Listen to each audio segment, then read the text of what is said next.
17 janvier 2018, dans la mairie de Saint-Aignan, les habitants écoutent, abattus, l'annonce d'Édouard Philippe. En parallèle, la procédure pour l'allongement de la piste sera engagée.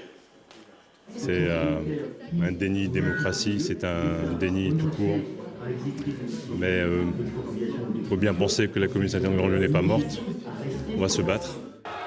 10 jours plus tard, Elisabeth Borne, ministre des Transports, vient rencontrer le maire sous les huées. Dans cette commune en bout de piste, les habitants croyaient vraiment que la consultation de 2016 et la victoire du oui pour un transfert de l'aéroport seraient respectées.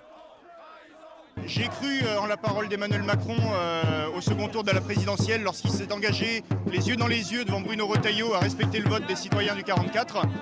Il ne l'a pas fait, donc aujourd'hui, oui, c'est un sentiment de trahison.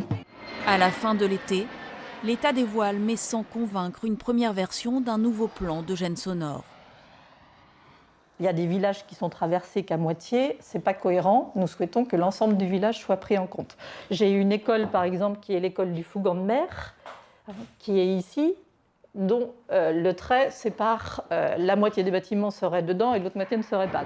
7 mois plus tard, une nouvelle version plus large est présentée et protégera plus de 7000 logements et 16 000 habitants. En février 2019, Édouard Philippe signe un contrat d'avenir État-région qui précise les étapes du réaménagement. Et la première, c'est la concertation. En mai, juin, juillet, 3 mois d'appel aux citoyens pour des contributions, des réunions souvent houleuses auxquelles participent surtout les habitants des communes survolées.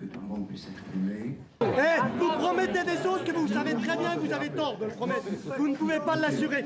Notre vote n'a pas été respecté. Les conclusions seront rendues à la Direction générale de l'aviation civile pour être analysées. Début octobre, l'aéroport Nantes-Atlantique communiquait des résultats records. 7 millions de passagers, soit une augmentation de 16% depuis 2018.